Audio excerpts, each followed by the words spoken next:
Okay.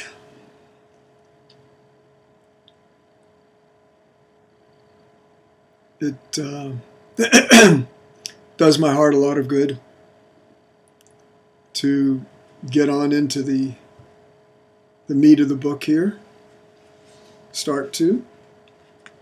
These first 4 essays, I believe I wrote all of them back in the summer of 2013. Yeah, if not before. Perhaps a little earlier. I don't really remember exactly when I started the writing. So, a few things in commentary here.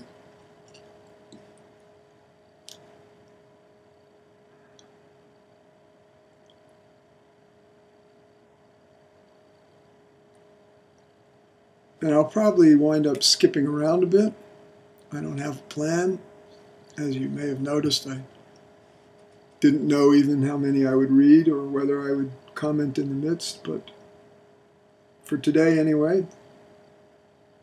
And you might let me know if it works for you for me to do formal readings and then commentaries in a separate video clip. We're also, for some reason, we've rearranged our settings on YouTube so that I can do clips longer than 15 minutes, but the system isn't permitting me to do that yet. So in the meantime, I'm keeping these to 15 minutes or less.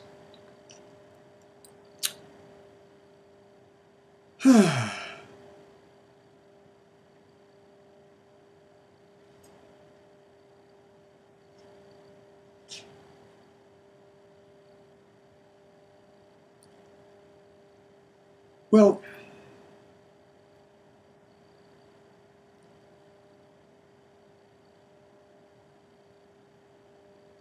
I guess I'll start actually with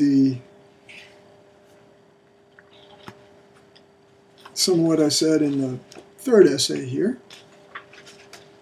Time has come for post-hypermasculine teaching and leadership. I'm not going to try right now to define that term hypermasculine if you don't already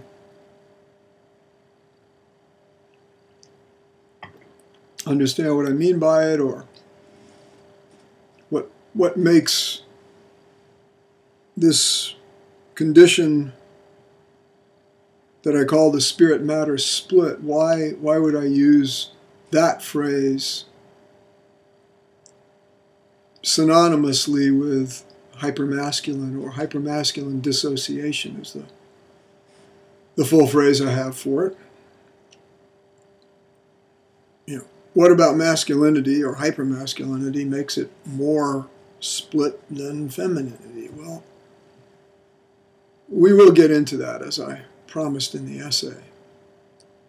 But the point I want to begin with here is toward the end of that essay, where I'm speaking of how I feel a need to tell you the essence of my history for a variety of reasons, which I'll talk about in later essays.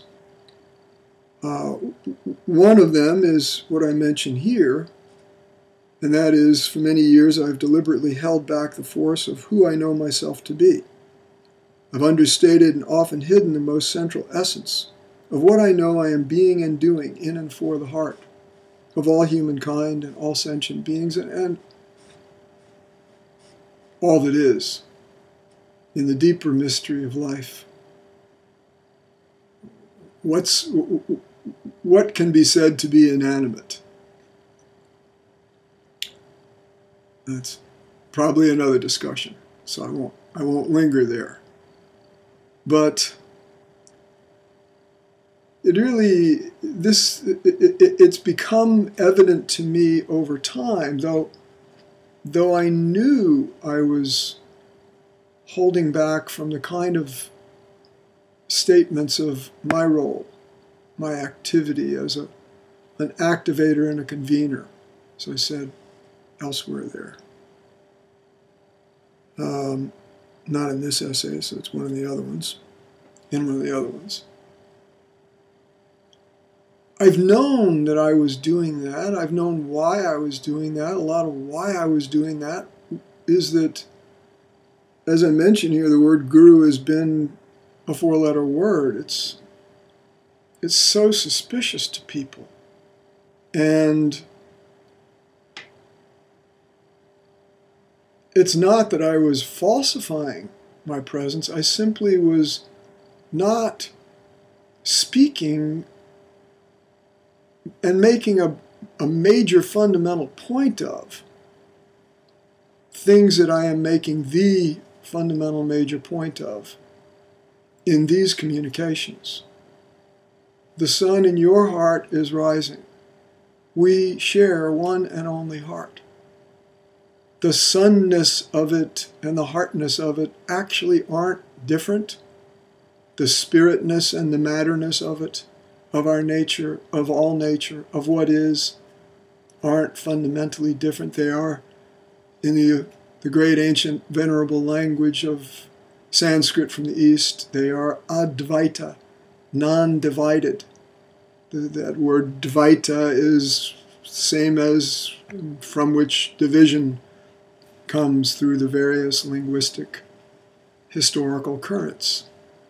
So this not-to-ness is something that I'm here to help communicate. And of course, many people communicate qualities of that not-to-ness of what is, not only in their philosophy, but also in their own presence and transmission and in what they, in their ways, activate in others as transformations that help awaken such not-to-ness.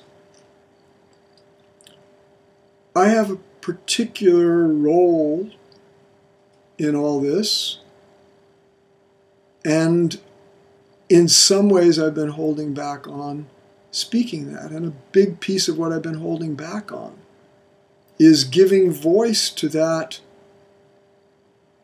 in some ways seemingly quite audacious, and to some it sounds very grandiose, self-inflated, narcissistic, understandably, and these are qualities to be wary of and on guard in relation to. Got to keep our clay feet on the ground, but not to speak these truths the way I feel and know and live and am them is not only being untrue to myself, but it's disserving you. To me, these mysteries are ours. They belong to all that is.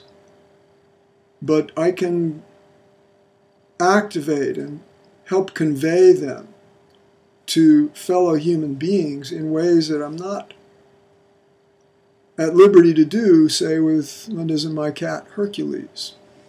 And I'm not the only one feeling and knowing and being and living this, and certainly my beloved wife and partner, Linda Groves Bonder, who many of us call Linda Ma because of that mother love of the heart of her being.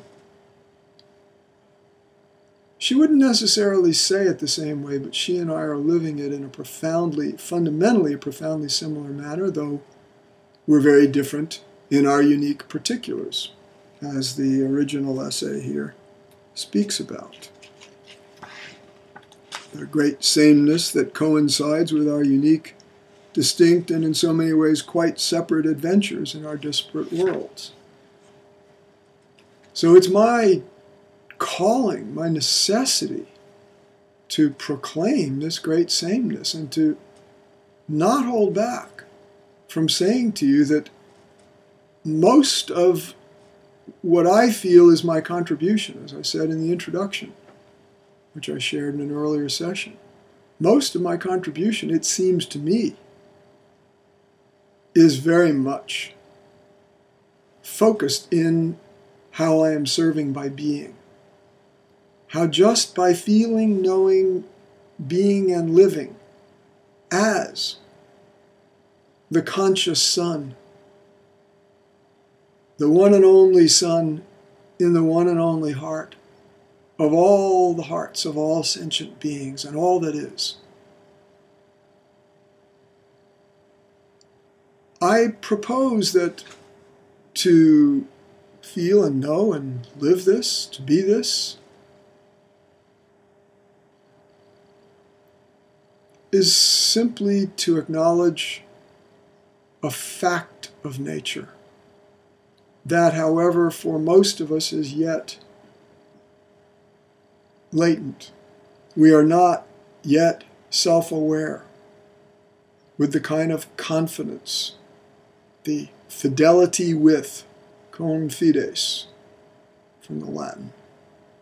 And we don't therefore we're not comfortable. We're not in a position to authentically speak, and I use that word comfortable, a little bit of the Latin background here, a little training I got. Famous madman Italian teacher of Latin in the prep school I went to, Mario Ravella. Some of it stuck. Comfort, con forte, with strength. Most of us are not yet able to be present with strength, feeling, knowing, living, being, speaking, animating, sharing, and welcoming others into this center of the onlyness of all that is. And with that paradox, you see, it's not just a great sameness that somehow eliminates our differences. Not only are we different in that great sameness, we are also each utterly alone in the unity, utterly distinct in the utter intimacy. Go figure. It's mad.